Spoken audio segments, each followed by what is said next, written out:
Yesaya 5, nyanyian tentang kebun anggur. Aku hendak menyanyikan nyanyian tentang kekasihku, nyanyian kekasihku tentang kebun anggurnya. Kekasihku itu mempunyai kebun anggur di lereng bukit yang subur. Ia mencangkulnya dan membuang batu-batunya dan menanaminya dengan pokok anggur pilihan. Ia mendirikan sebuah menara jaga di tengah-tengahnya dan menggali lubang tempat memeras anggur. Lalu dinantinya supaya kebun itu menghasilkan buah anggur yang baik, tetapi yang dihasilkannya ialah buah anggur yang asam. Maka sekarang hai penduduk Yerusalem dan orang Yehuda, adililah antara aku dan kebun anggurku itu. Apatah lagi yang harus diperbuat untuk kebun anggurku itu yang belum kuperbuat kepadanya? Aku menanti supaya dihasilkannya buah anggur yang baik. Mengapa yang dihasilkannya hanya buah anggur yang asam? Maka sekarang aku mau memberitahukan kepadamu apa yang hendak kulakukan kepada kebun anggurku itu. Aku akan menebang pagar durinya sehingga kebun itu dimakan habis dan melanda temboknya sehingga kebun itu diinjak-injak. Aku akan membuatnya ditumbuhi semak-semak, tidak dirantingi dan tidak disiangi, sehingga tumbuh putri malu dan rumput. Aku akan memerintahkan awan-awan supaya jangan diturunkannya hujan ke atasnya. Sebab kebun anggur Tuhan semesta alam ialah kaum Israel dan orang Yehuda ialah tanam-tanaman kegemarannya. Dinantinya keadilan tetapi hanya ada kelaliman. Dinantinya kebenaran tetapi hanya ada keonaran.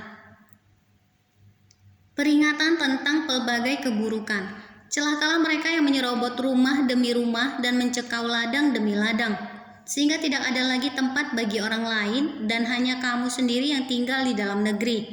Di telingaku terdengar firman Tuhan semesta alam. Sesungguhnya banyak rumah akan menjadi sunyi sepi, rumah-rumah yang besar dan yang baik tidak akan ada penghuninya, sebab kebun anggur yang luasnya 10 hari membajak akan menghasilkan hanya 1 bat anggur, dan 1 homer benih akan menghasilkan hanya 1 eva gandum. Celakalah mereka yang bangun pagi-pagi dan terus mencari minuman keras, dan duduk-duduk sampai malam hari, sedang badannya dihangatkan anggur. Kecapi dan gambus, rebana dan suling, serta anggur terdapat dalam perjamuan-perjamuan mereka. Tetapi perbuatan Tuhan tidak dipandangnya, dan pekerjaan Tuhan tidak dilihatnya. Sebab itu umatku harus pergi ke dalam pembuangan, oleh sebab mereka tidak mengerti apa-apa. Orang-orang yang mulia akan mati kelaparan dan halayak ramai akan menderita kehausan. Sebab itu dunia orang mati akan membuka kerongkongannya lapang-lapang dan akan mengangkat mulutnya lebar-lebar dengan tiada terhingga, sehingga lenyap ke dalamnya segala kesemarakan dan keramaian Yerusalem, segala kegaduhannya dan orang-orang yang bersukaria di kota itu. Maka manusia akan ditundukkan dan orang akan direndahkan. Ya, orang-orang sombong akan direndahkan. Tetapi Tuhan semesta alam akan ternyata maha tinggi dalam keadilannya.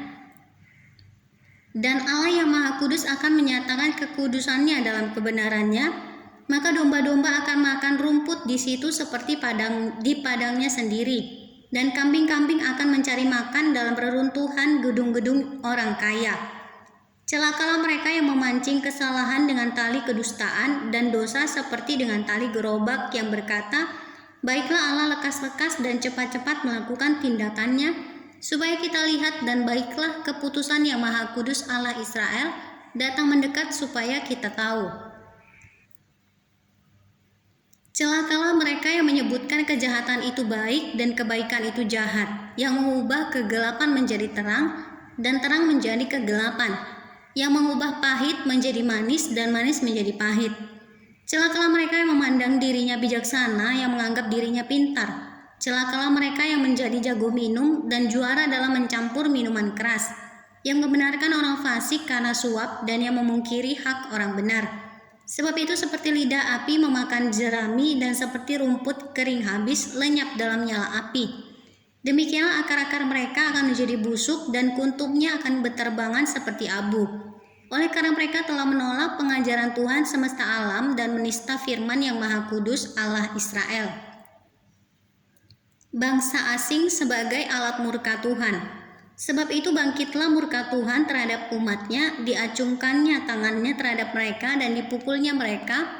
Gunung-gunung akan gemetar dan mayat-mayat mereka akan seperti kotoran di tengah jalan. Sekalipun semuanya ini terjadi, murkanya belum surut dan tangannya masih teracung. Ia akan melambaikan panji-panji kepada bangsa yang dari jauh dan akan bersuit memanggil mereka dari ujung bumi. Sesungguhnya mereka akan datang dengan segera dengan cepat. Tiada yang lelah dan tiada yang tersandung di antaranya. Mereka tidak terlelap dan tidak tertidur. Tidak terlepas ikat pinggangnya dan tali kasutnya tidak terputus. Anak panahnya ditajamkan dan segala busurnya dilentur. Kuku kudanya keras seperti batu api dan roda keretanya seperti puting beliung. Aumnya seperti singa betina, mereka mengaum seperti singa muda. Mereka meraung dan menangkap mangsanya, membawanya lari dan tidak ada yang melepaskan. Pada hari itu mereka akan diliputi oleh suara seperti suara laut menderu. Jika orang memandang ke bumi, sesungguhnya ada gelap yang menyesakkan, dan terang menjadi gelap oleh awan-awan.